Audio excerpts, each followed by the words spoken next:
ladies and gentlemen. Welcome back to the Armchair Booking Wrestling Podcast. I'm your host. My name is Stunning Steve Barber, and joining me as my absolutely awesome co-host is Delicious Dwaylon Davis. Hey, everybody.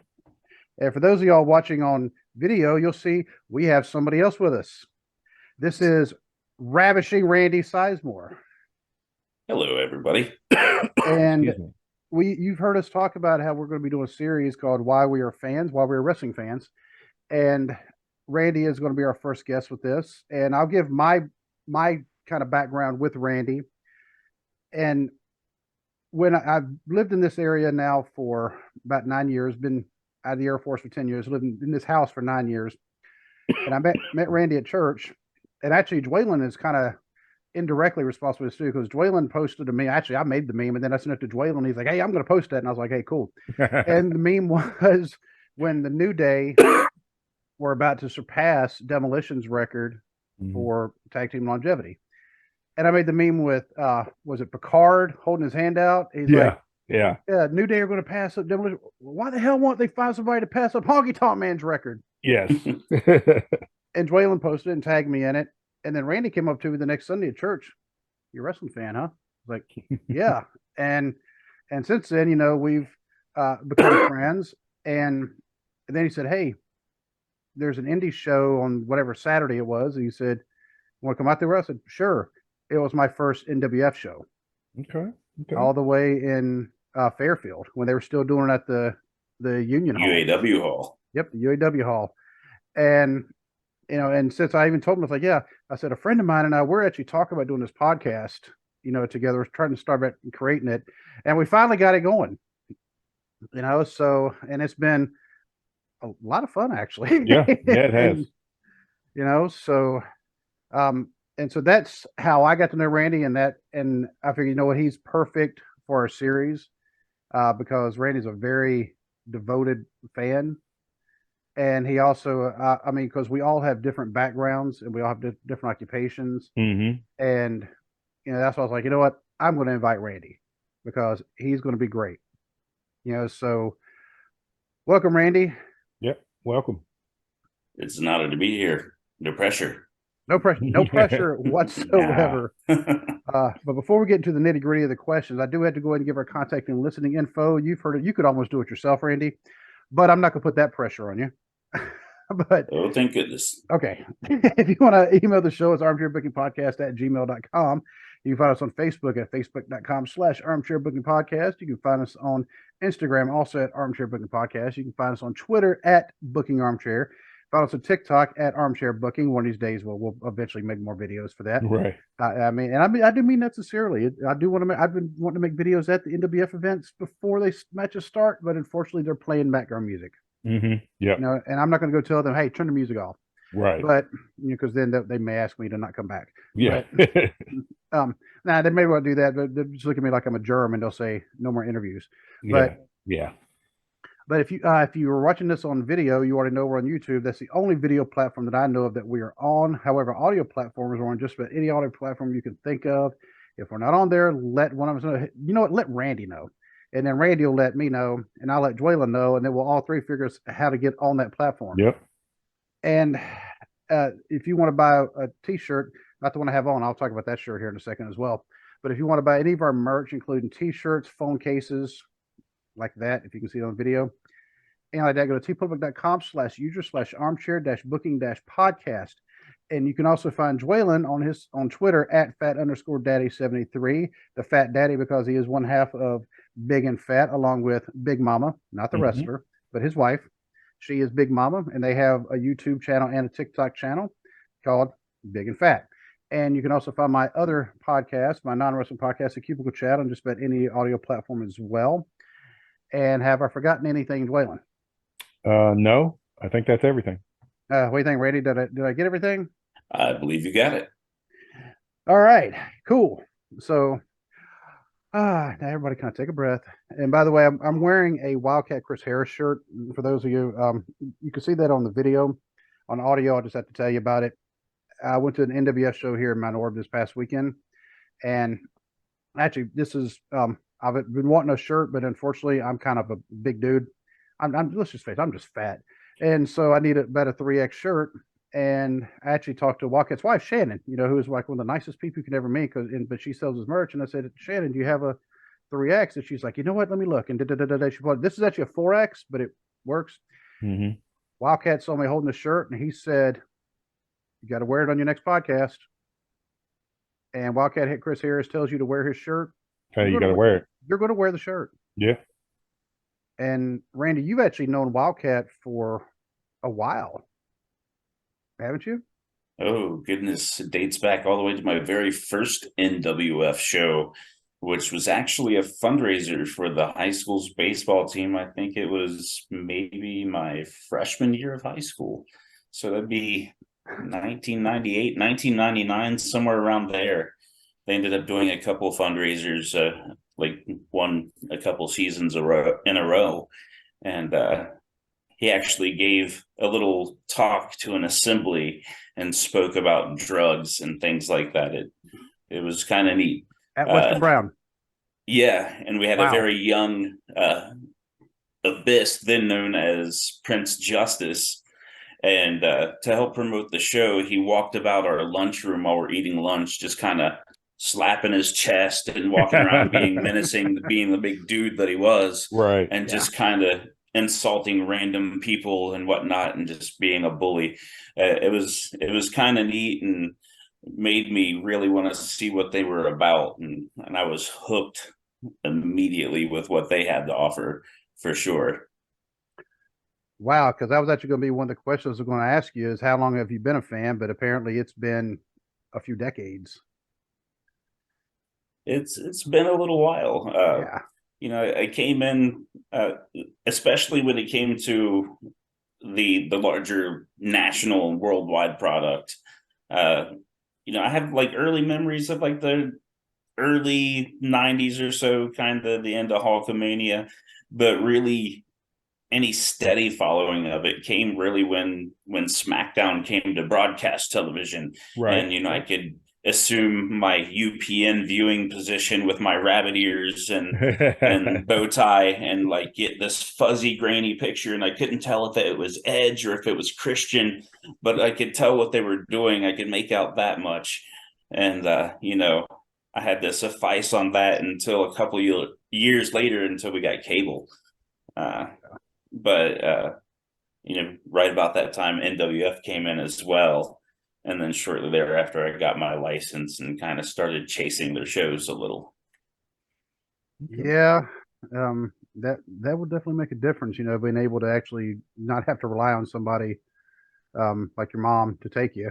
But give us a little bit, I keep forgetting, I know you pretty well, but our audience might not. So tell us more about yourself. We'll kind of get I feel for your background, because we want to get a background like everybody that's going to come on, just to show wrestling fans they span the gamut. Mm-hmm. They really do. And so go ahead and give us as much as what you want to tell us. Oh, goodness. How does one kind of define their own background? It's kind of odd to think about.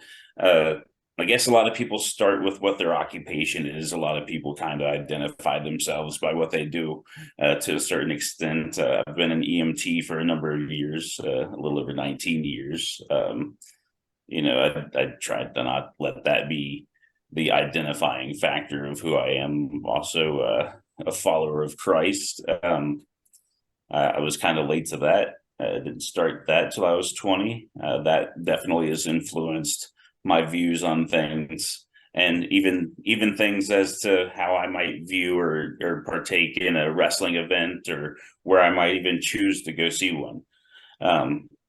So I come from just kind of a regular rural background here in rural Brown County, where I was just kind of raised that people are good to people and karma is a thing. And so that's, I don't know if that's kind of a good definition of kind of my background, but it's I will say one of the things about as good as what I can think of. One of the things questions I know that you're kind of humble about, but I'm going to brag on you. Randy can play a mean piano. Oh, okay. Yeah, he doesn't talk about it, but no, I've heard Randy play. No, Randy is a really good piano player. So don't be shy because we actually He talked to can play Jimmy. enough. We talked to Jimmy Hart about it. I mean, I was holding the megaphone. 'Cause Jimmy Hart handed me the megaphone. But Randy was also, he Which was was there so with me. cool. It was. I mean, it really was.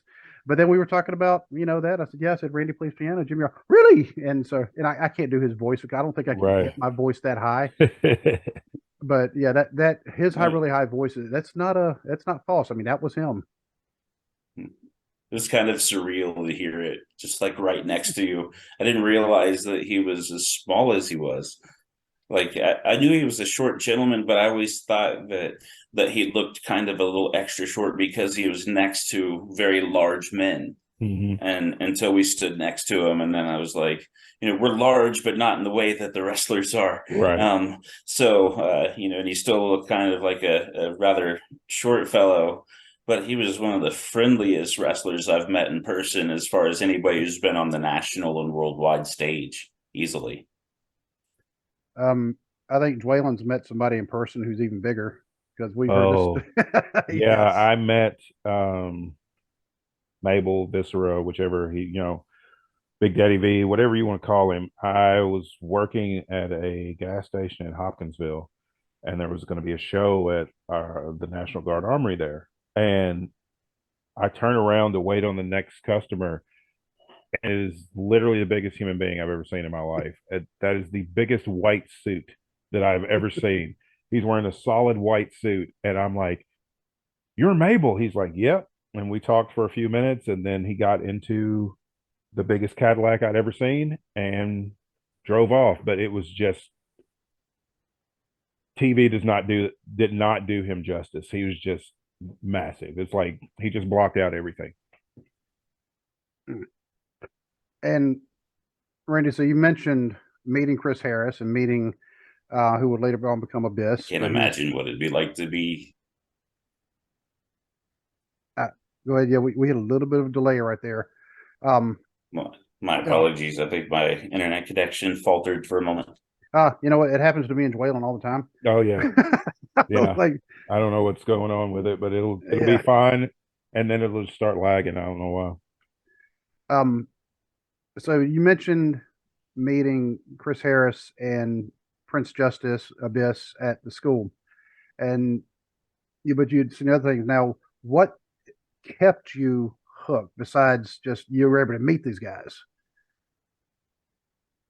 What stuck out to me was there were people that had just about any variety of style that you wanted to see of wrestling when I would go to an NWF event.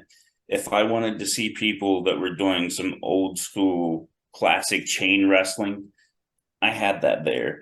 If you want to, like that old kind of veteran quote, you see people that are around like grab a hold. If you want to see somebody that's going to grab a hold or work an arm for like 5 minutes, I could get that there. Somebody's going to work an old school style match like that. If I want to see a hybrid match that's going to combine both, I'm going to find that there. If a feud calls for it and it makes sense, and it needs something a little more violent, like something with no disqualification or a street fight or a cage or something like that, then they'll let it build to that. But it always makes sense when they do it. Right.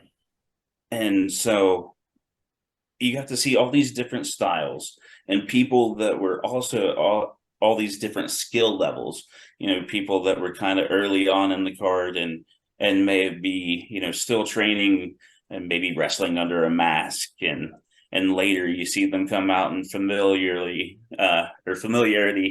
their shape as a referee. Maybe that looked like Dr. X earlier, or the security guard that later came out. Somebody that was training, all the way up to people that were getting ready to kind of break through, like Wildcat was when I first started watching. He was the guy that was starting to work the top of their card, and he was about to break away and go to NWA for a while, and later on to the WCW power plant, and then later to go to TNA. And so I got to see these people, and then after you got to watch them for a few years, then you got to watch these people grow as performers, and you almost become invested in them, not just as a performer, but you start to root for them as a human being because you've seen their growth.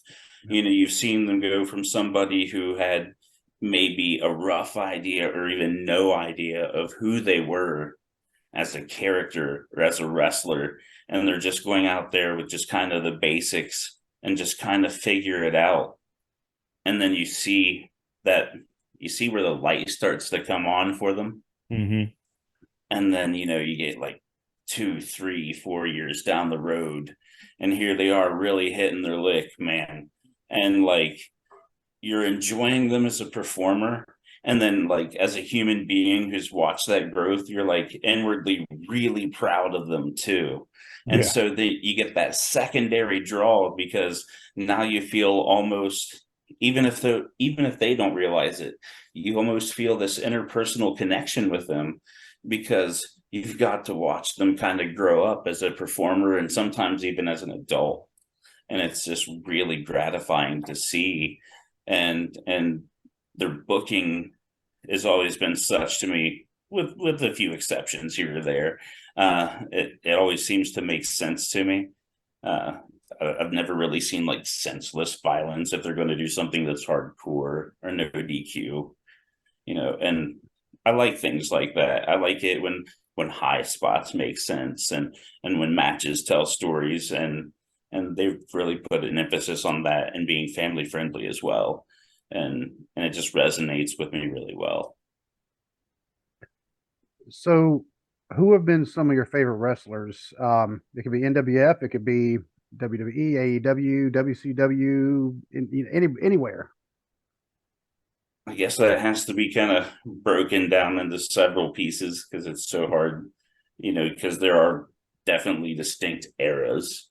Early on in NWF, if we're talking very late 90s to the first couple years of the 2000s, clearly Wildcat and Prince Justice, who was later to become Abyss, were clearly standing out at the top.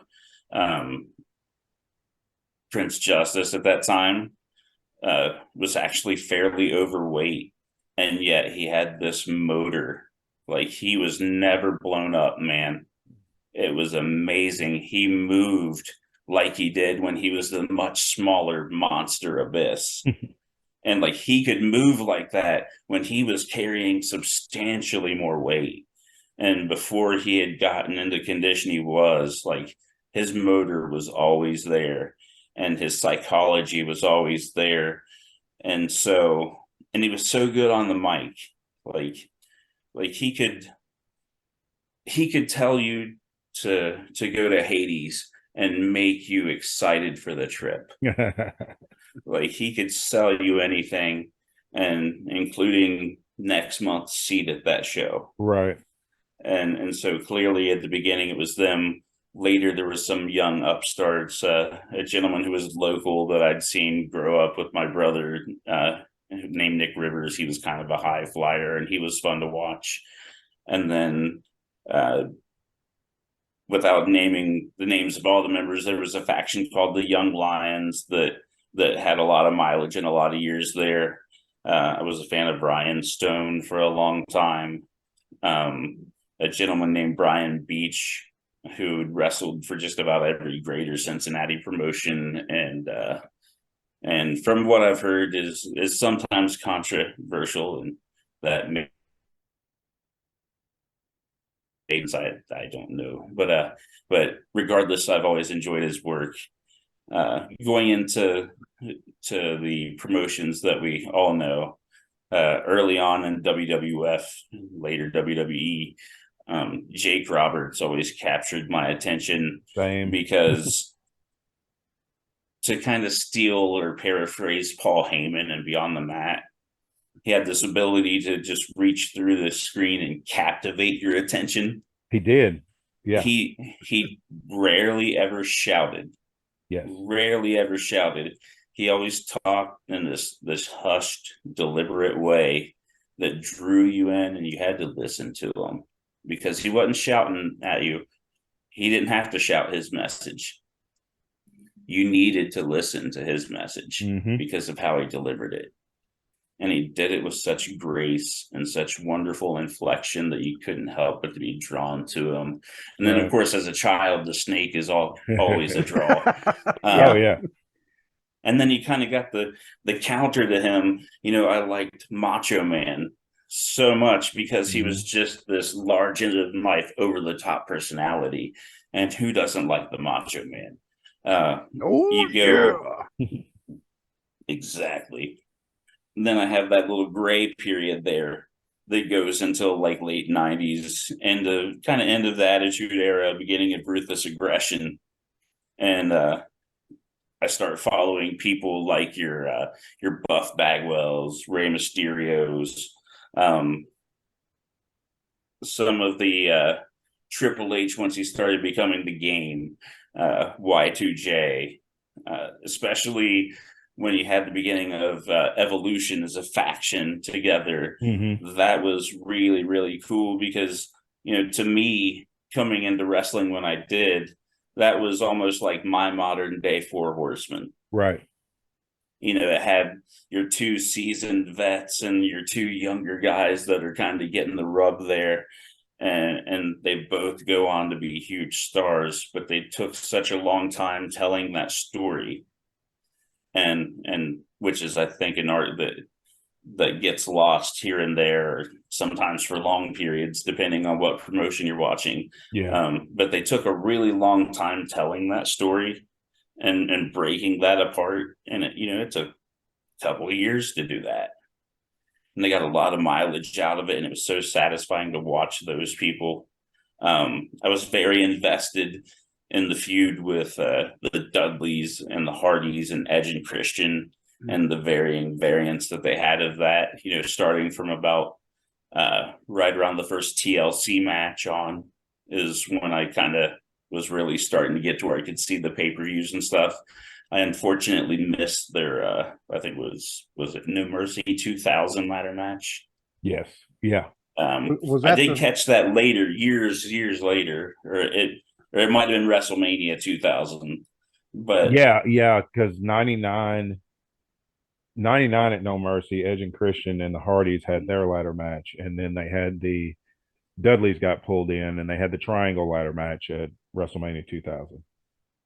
I may have been thinking my old N64 game, the No Mercy 2000. I still got that cartridge. Actually, I can see it from here. It's over on my entertainment system with my old N64 that I got in 1996. Oh, wow. Oh, wow. Yeah. Back in 6th grade, by God. But anyway, I missed that ladder match. Didn't see that until kind of well into my adult years. And I can see why that had gotten everybody's attention. But I came into it right around that SummerSlam 2000 or 2001, whichever one they had the first TLC match. Yeah, and 2000, yeah. 2000, yep. Yeah, and I was just blown away by the concept before the match even came about.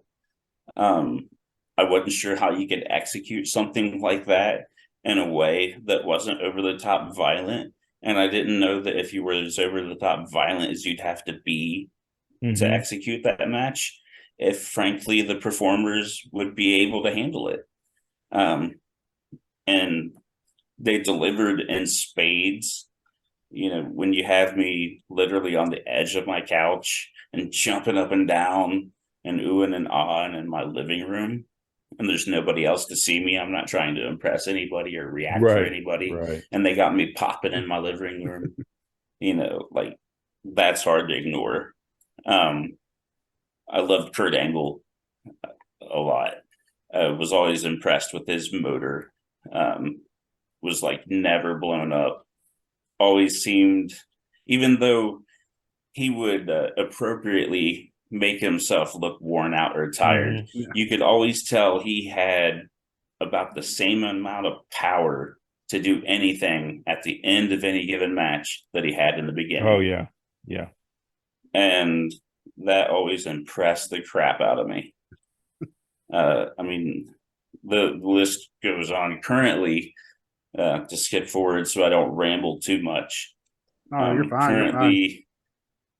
Currently, I'm still liking the work of Jericho very much. Even though he's like 51 years old now, I Something believe. like that. I Yeah, believe so. Yeah. because Dwaylen and I are both 49, and Jericho's older than we are. He constantly reinvents himself. I'm not trying to sound like a disciple of AEW, because frankly, I'm just a fan of anything that is good wrestling. Yes. Anything that entertains exactly. me. So anybody who is willing to put out a quality product that I consume, that is what I am a fan of. Give me something quality to watch, I will be a fan of it. It doesn't matter where it comes from. But recently I've consumed a fair amount of AEW, the varying iterations of Jericho's factions, whether it be Jericho Appreciation Society, the Pinnacle. He's always kind of managed to make a new star out of that. Whether MJF emerged early on, who I just love. I think he goes a bit too far sometimes, but that's the kind of edgy that you watch him for, because you just don't know what that man is going to say, and he's going to take it somewhere that you don't expect, even for him every time. And it's really a pleasure to watch him. But I digress. Let's see who else. Well, real quick, speaking of MJF, the first time he came with when AEW came to Cincinnati, and MJF came out there. Of course, he was insulting everything Cincinnati. He was insulting Brian Pillman Jr. and his aunt, Brian Pillman Sr.'s sister, and he was throwing these insults. And we're like, okay, hi, Then he said something about Skyline Chili. And Tawana, my wife, she was just kind of laying there. As soon as he said something about Skyline, she went, "Excuse me, what did he just say? Do I need to go down there?" As soon as he calls that mid. Yeah. Mid. And so what was your reaction when he started insulting the Skyline? And are you a Skyline or Gold Star person? I got to ask that of everybody who's actually from this area. I actually have a really weird thing when it comes to my Cincinnati chili. Frankly, if I'm going to order certain items, it's going to be one versus the other. Like if I'm going to order chili cheese fries, I'm always going to go with Gold Star. I can't really explain it, but I like it better. But if I'm going to sit down in a restaurant versus like order to-go food with it, it's always going to be Skyline. If I have to say what I'm eating more, I kind of lean Skyline. But it's certainly not mid. That's for sure. It is much, much better than mid. Yeah, he did apologize, though. The last time he came through, he's like, "You know what? I had it." And he said, "It's actually pretty good. It's not mid." So, and, Randy, we're planning on Dwaylen at some point coming up here. It's on the list of things to do this year. I just got to make it up there. And more than likely, he's going to stay at my house. And if it's before Avery gets back, well, he's got his whole bedroom to himself. If it's after she gets back, well, he'll get the couch. Sorry, dude. Right. We have certainly got to get you to an NWF show. Oh yeah. It is worth every penny every time you go. And a real quick kind of a trivia question for you, Randy. You probably know the answer. You mentioned Jake the Snake and you mentioned Randy Savage. And of course, they had a pretty famous feud where Damien got a hold of Savage's arm and then did not want to let go. And they were like, okay, that's not supposed to happen. You're supposed to bite him a little bit and then get him off of him. Who was the referee for that? I honestly don't know. You're probably going to tell me it's Roger and I'm going to die. It's Roger. Yeah, it's Roger. Yep. Yep. Wah, wah. Forgive me, Roger. Forgive me, Wildcat, for I have sinned. There you go. And and honestly, I haven't gone to verify this. Dwayne, I think you actually did, didn't you? Or you haven't verified it, but they talked about it on the NWF, their Power Pod podcast, because they mentioned it. I was like, yeah, by the way, the referee for that was Roger Ruffin, which would make sense. It was right about that time right before WrestleMania, where Roger was the referee.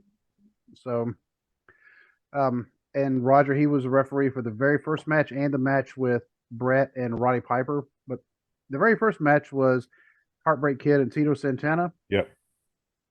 And Dwaylen, you saw this, and I sent you the screenshot too, Randy, but you never answered. I just became friends with Tito Santana, his real name, on Facebook. Yeah. Which means he's accepting everybody as a friend. Oh, yeah. A friend request, he'll accept it. But anyway, sorry. You know what Roger was really submitting with at that WrestleMania, though? And that was walking out Reba McIntyre. Yeah. Yep. Oh, he told us that. Yeah. Oh, yeah. And I wouldn't be, frankly. Yeah, I mean, exactly. Because I mean, especially then. Exactly. I mean, I don't blame him a bit. I even joked with him. I said, "Were you thinking, here's your one chance, Fancy? Don't let me down." Yeah. So, and sounds like it'd be good background music for like an ED commercial. Oh, that's great. I like that. Well, we'll explain off the air to people if they want to know what that stands for. We're going to keep it family friendly. But if people want to know, just ask us. Ask Randy. He'll tell you. He's an EMT, so he's seen. You've never told me like people's details, but he's told me about some of the stories, and I'm like, my hat goes off to you because that is a tough job. Mm-hmm. And the positives far outweigh the negatives. Well, tell you what, didn't you tell me also you've actually been like the EMT, like the backup EMT at wrestling events? I'm sorry, I missed that. I had a little background noise. I think you've told me that you have actually been like the medical personnel, like on site at wrestling events. I was fortunate to do it for an MMA event and a boxing event. Okay. Now there have been a couple of occasions where it is known that I am an EMT and maybe a wrestler has become injured, and I did get pulled aside on an occasion or two to render a little assistance. But they're PX right. But it wasn't that I was there in official capacity. It was kind of happened to be there one of those moments. As far as doing it in an official capacity, I've done that for an MMA event and a boxing event. No. And I know, unlike a lot of wrestling fans, I don't know if calling you a super fan would be accurate, because you've actually gone through a training camp, like a fantasy camp. It was the NWF's first ever fantasy camp. Gosh, I was 17 years old, which now seems like a long time ago. I'm not trying to say I'm super old. I'm 38, but still over half. You got to bump those numbers. Yeah, you got to bump those numbers up. But it's still over half my life ago. So,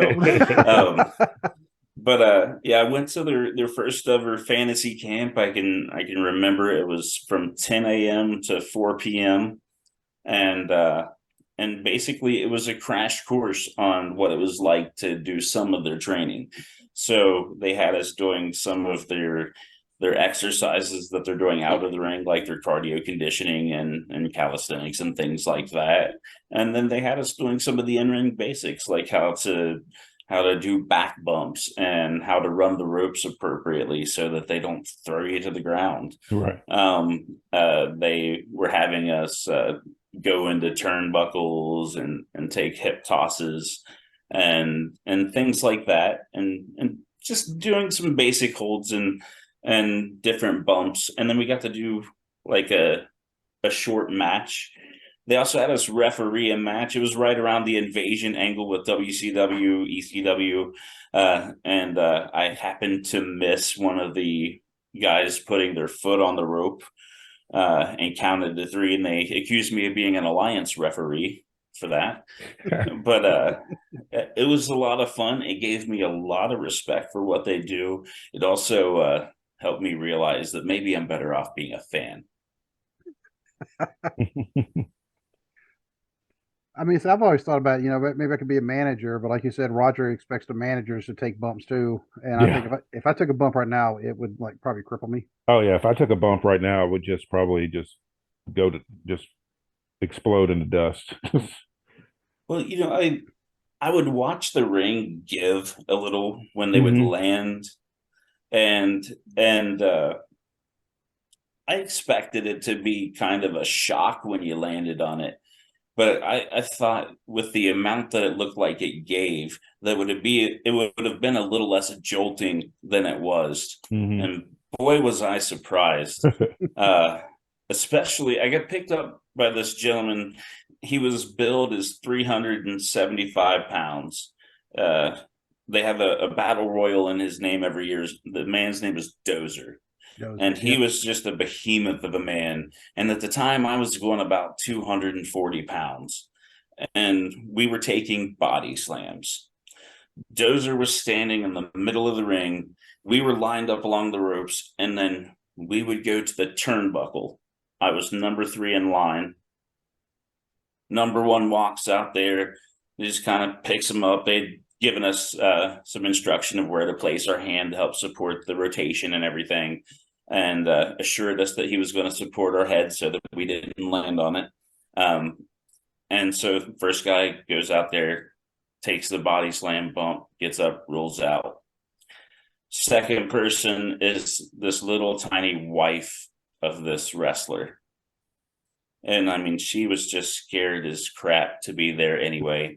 And she makes it about 3 steps out from the turnbuckle, and Dozer just lets out this mighty, and she just falls. Doesn't even touch her. She fell because she got startled. Right. Mm. And it's my turn. And I go to walk out there, and I go to put my hand on his thigh. He grabs a hold of me, picks me up like I'm nothing. I'm upside down before I can think about it. He's yelling the whole time, ah! Slams me down, and all the air in me just left when I hit that mat. And I can remember thinking, where was the give Right. in that ring? Oh my goodness. Like, I had to lay there for a moment before I could roll out. I couldn't believe it. So to see some of the things they do, it's unbelievable to me. Some of the bumps that they take, or even just some of the routine things that they do. And so I found myself being much more appreciative of what they're doing, because I understand that there's a certain amount of bump callus that comes about. Hmm. But you hear enough about their orthopedic injuries that mount up and their nagging injuries that mount up. And having had that experience, I felt like I appreciated that a little more. Now, do you still catch flack? I'm pretty sure I know the answer to this because I know what the answer is for me and Dwaylen. Do you still catch flack from people for being a wrestling fan? Oh yeah, it's fake, don't you? Yes. That's the Yeah. one I hate. Yeah, Can't stand yeah. that one. Don't say the F word. Yeah. Yep. I'll be like, I wouldn't call it fake. And then that's when they start giving me the side eye. Like, what are you trying to tell me? It's not fake. And I'm like, I prefer to use the term predetermined. Exactly. Yep. Yes, the outcome is known. Maybe they have an outline of the match, like an outline of what they want to do, high spots here and there, and maybe a rough story, how they want to get there. But I think to call it fake is disingenuous. Yeah. It's a misrepresentation of what they're doing out there, the risks they're taking, and frankly, the conditioning that they have to do that at a high level. I agree. I find it disrespectful to every man, woman, that regardless of whether you're a wrestler, referee, ring announcer, whatever, I find it disrespectful to those people that are putting in all that work, 300 days a year. Who else works who else works like that physical 300 days a year? How many professional athletes will work with some of the nagging injuries Exactly. these folks work with? I mean, you look at football players, and you have some of them they're out for a month with turf toe, and then you've got a guy like John Cena who's tearing the pec completely off, off the bone, and 3 months later he's back. Right. Or you got like Triple H when he tore his quad and he's like, and "Oh wait, it. I still got this. I still Oh got yeah, this spot on we the still, table to take." we still got this spot, so go ahead. And then he tears the other quad and finish that match too. And it's like, I don't know any other professional athletes that are tearing quads and finishing the game. Yeah. No, they're getting carried out right then. They're getting Kevin Nash on out the I watched a arena. gentleman in the NWF tear his ACL in the mid match.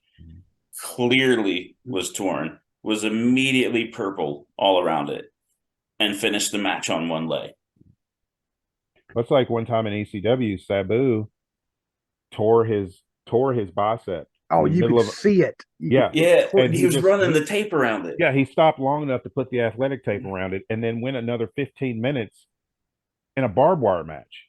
It was a barbed wire match with Terry Funk, where he tore his bicep open. I think I had that on VHS. I did too. I did a lot of tape trading to get that match. Yeah, because that was one thing which Waylon definitely had an advantage. Something he did that I never did was the tape trading. Mm-hmm. And I think partly because of I was just all over the place, and it was, but Waylon was in a perfect, because you said you were up at U of L, right? Yeah, up in Louisville. Yeah. Yep. So perfect place to do that. And LVW wasn't a thing back then. Don't you wish it kind of was? I wish it was. Yeah, that's how I learned like the stuff about Japan was tape trading. So that's when I first saw a lot of the the strong style stuff was through tape trading. And Randy's actually heard some of the people at our church kind of mess with me a little bit, including the one person who said, "You're a wrestling fan? You have a master's degree. But you're a wrestling fan?" Yeah. And it's like, do you know how many wrestlers have master's degrees? Right. Like you. There are a lot of people who have plenty of education doing that for a living. I mean, look at Raven. You look at Raven and you're like, okay, you just look at how he looks and you wouldn't think. I mean, the dude has his IQ is pushing 200. Yeah. Yeah. Britt Baker is a practicing dentist. Yes. Yeah. Yes. Yep. And so, Randy, I'm pretty sure you couldn't even try to guess, but how many live events have you been to? Oh my goodness. The look on his face said it all. It's like, oh Lord, I can't. I couldn't begin to tell you how many I've been to. I don't want to make that sound like a gross overestimation of how many I've been to, but gosh, with regular attendance at the independent shows over the years and the occasional WWE show here and there, and I'll get curious and visit some of the other independent shows here and there as well. Boy, I really don't even want to try to give a number on that. I mean, I know I've been traveling to them for 22 and a half years anyway. Oh, wow. So, and that's usually at least one a month. Yeah. If I'm going to local shows. And granted, I do miss a few here and there, but there might also be the month where I might hit 3 shows. So, especially when in my single days, before there was wife and kids and rent and things like that to pay. Yep. When you have adult money but not adult responsibilities yet. Right about that time. Of course, I think as far as like level of events, Dwalen's got us beat. He could have only been to this one show, but he's got us beat. Yeah, in my entire life, I've only been to four wrestling shows. I went to a TNA show in Murray, Kentucky. I've been to 2 WWE house shows in Cape Girardeau, but then I was in. My wife and I went to SummerSlam in Nashville this past year. So he wins. That had to be one of the best experiences. Yeah, it was amazing. Just the people, the atmosphere, and then getting to see Bailey return and getting to see Logan Paul do the frog splash from the top rope through the, Isn't he amazing for somebody who's a celebrity stepping into that realm? Third match in, and the guy's like just he is one of the few celebrities that I'm honestly okay with doing this, because you can tell he's put in the work and he has that respect for it. When they say Logan Paul after the first match that he did, because I didn't know what I was getting with the first match. Obviously, nobody really did as far as fans are concerned. Mm-hmm. But after that first match, it's one of those things where when you hear his name again, you're not letting out that like, ugh. Yeah. Really? It's like when Bad Bunny wrestled a few matches, you could tell he put in the work and had that respect. And whenever they're like this past year's Rumble, when they announced Bad Bunny, I was like, okay, I'm fine with that. Yeah. Like you said, it wasn't like, not another celebrity. It was like, all right, here's a guy who's, paying his dues. It's not like Drew Carey entering the Rumble and then eliminating himself in fear of Kane. Yeah. And then getting in the Hall of Fame. Yeah. For that. Exactly. Like, what kind of crap is that? But you hand me somebody like Bad Bunny, you hand me somebody, oh gosh, Logan Paul, lost his name there for a second. You hand me somebody like Logan Paul, and he is putting out performances like he is, like somebody who has been doing it much longer he's been doing it. Yeah, he's putting out performances like he's been doing this for 10 years. And he's 3 matches in. Yeah, he's actually putting something that when I hear his name, it brings value to the card for me. It makes me want to see that card more. Yeah. And not just because of his name, not because he's Logan Paul, not because he's popular with anybody outside of the wrestling realm, but because he's delivered something entertaining to me before. Yep. So what are your thoughts about today's product compared to how it was when you first started watching? If I'm being completely honest with you, that's what we expect. I only take little bites of WWE. I pretty much dropped NXT after the black and gold went away. It became a little less palatable for me. Yeah. I don't know how to describe it really. It reminded me too much of when they were doing like the WWF like New Generation, when they did when it was like cartoony maybe. Yeah, about 95 when they were making everything bright and colorful and all this, and it's like you took something that was really good and for me kind of combined that old school wrestling feel with the current product. That's what black and gold was for me. And then you take it and you throw this big splash of colorful paint on it, but there was no substance underneath. It was all bright and lively, but then it's like, as a fan, I was offended almost because you took something, I liked it because it was in an intimate setting. It was kind of small. Yeah. The performers, they got to experiment with their characters a little bit. Yeah. It gave it a little bit of the independent feel to me. Yep. But with the production values that WWE can deliver. Yeah. And it was a great way to hone them for the main roster. I don't think they capitalized on that as well as they could have by any means, but we could criticize things all day. We're not here for what we don't like. We're here for what we do. Right. But so when they lost that, I kind of was off put by that a little bit. I've started to dip my toes back into WWE waters a little bit with Triple H and Stephanie kind of running things. A little nervous with Vince being back. Yeah, me too. So primarily it's been focusing on AEW recently and NWF, but yeah, I watch AEW every week. WWE, I've told Steve I haven't watched a full episode of Raw and SmackDown in years. I always catch the highlights now. Yeah, I just catch the highlights on YouTube and then watch the pay-per-view.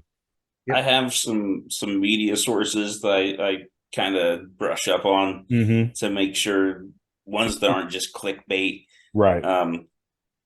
Literally one is this newsletter I've received since I was in high school where everything in it is generally fairly well vetted and it's not a bunch of junk.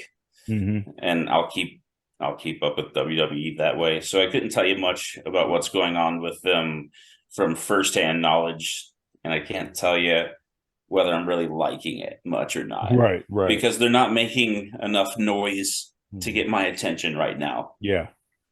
AEW has been captivating my attention recently. Yeah. I've really been enjoying MJF as champion.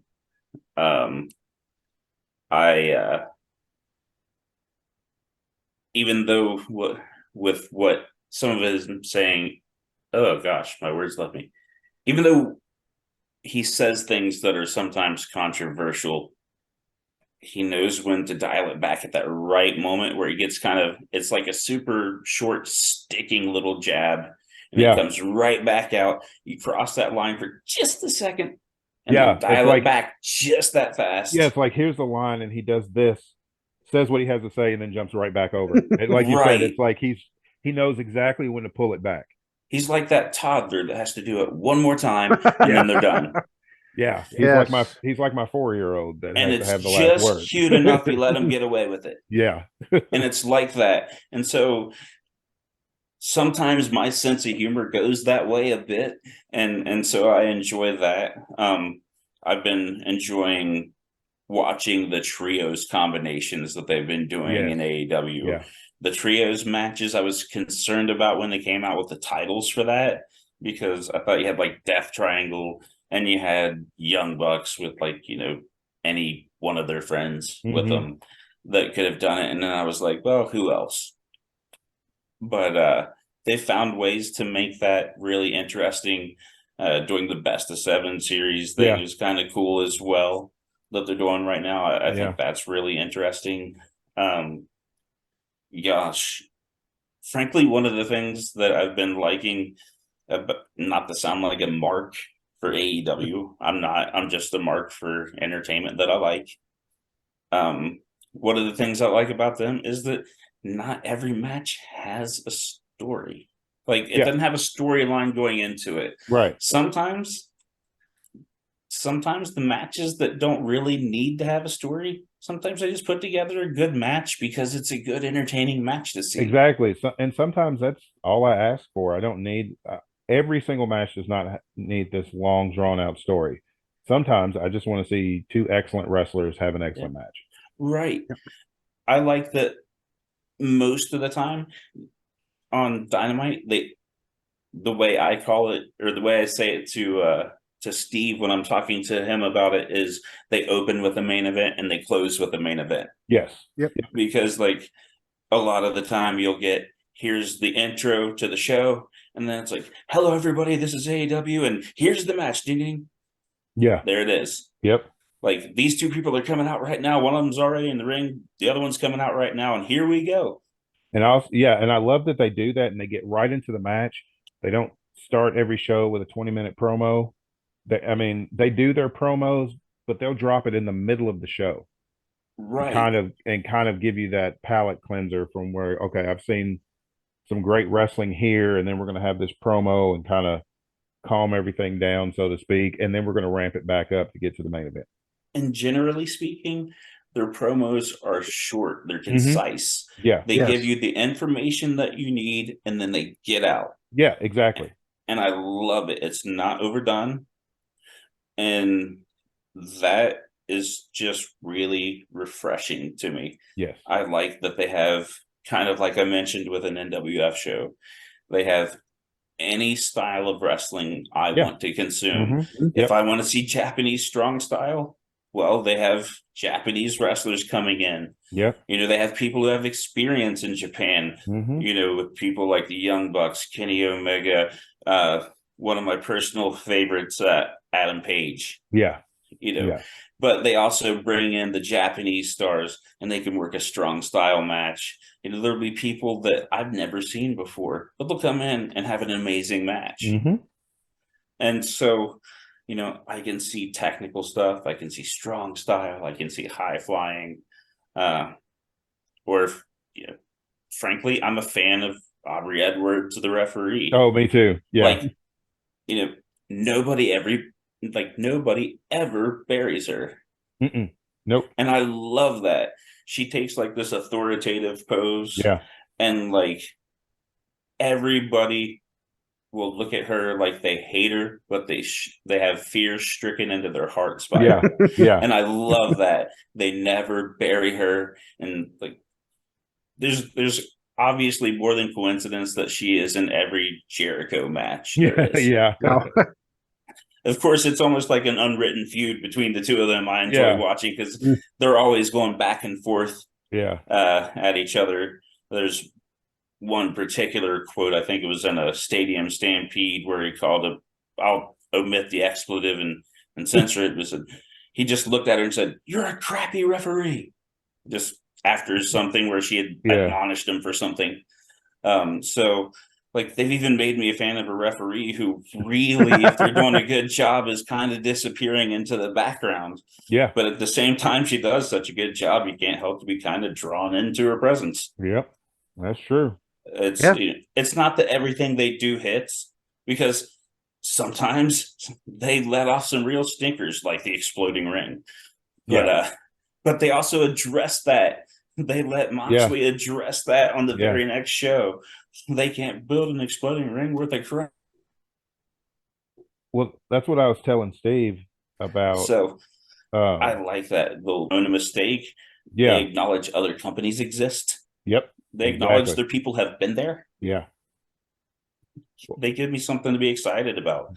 They give me events that I'm willing to come up off of $50 to watch. Right. Yeah. And they don't kill it either. They do 4 pay-per-views a year, and then everything else is television. So it's like they give it time. They give all their important stories time to build and time to grow to get to the pay-per-view, not hot-shotting it for 3 weeks at a time just to get to the next show. I appreciate the delayed gratification. Yeah. It's worth it. By the time they blow off a feud, I want to be dying for them to blow off that feud. Yeah. I want it to be a relief that it's over in a good way. Yeah. In a good way. Sometimes there are some feuds I'm like, I can't wait for this to be over, because I'm seriously thinking about punching myself in the head every time they come on the screen. There are some where it's like, okay, I've seen them wrestle 975 times. Cena Orton. Please, exactly. Please end this and never have them touch again, ever, the rest of their career. I want to come away from one of their matches or one of their events feeling much like I do after I've eaten a wonderful steak, like a delicious steak where you just kind of kick back and you're like, satisfaction. Yeah, it's like that. You're ready to just kick back in your easy chair, maybe take a little food coma. Like you want to bask in the afterglow of what just happened. Yeah. And they can give me an event like that. Mm-hmm. I think we're going to have to wrap this up, because Randy told us before we start recording he's got to get up and go to work here in 2 hours. Pretty close. not that far off, but sleep deprivation is a lifestyle. Dwaylen, do you have anything else? No, it's been a pleasure talking to you, Randy. Very nice to meet you. I hope we can do it again. Thank you for the privilege. Oh, yeah, absolutely. And before you go, Randy, I do have to give a shout out to some other podcasts like the Dad World Order. I think you actually met those guys as well, haven't you? Yes, I did. Yep. Follow them as well. Yep. Dad World Order, Wrestling with the Truth, who actually, that's where we got the inspiration to do this series. And another great podcast you got to check out. And always, Ted, the Hillbilly Heel. Absolutely. Yep. So, Randy, I don't know if you heard about what happened. His family, they had a house fire. I did not. Yeah, right before Christmas. Mm-hmm. And there's a GoFundMe. I have shared the GoFundMe on Twitter and Facebook, but they had a goal of like $1,000, and they're already at five. They were at 5,000 within like a week. So I don't know if they're still collecting on the GoFundMe or not. But if you've heard Ted Billy Hill, you know he is an absolute just wrestling genius, and he's he is the real Podfather. His wife actually had a shirt made that said he's the Podfather, and he's been a big supporter of our show. And so we always try to give him a shout out as well. Always, every episode, I got to make sure I shout him out. So wrestling is a community. You got to build each other up. Yep. So, but thank you, Randy, for coming on. Yeah. Thank you. Thank you for having me.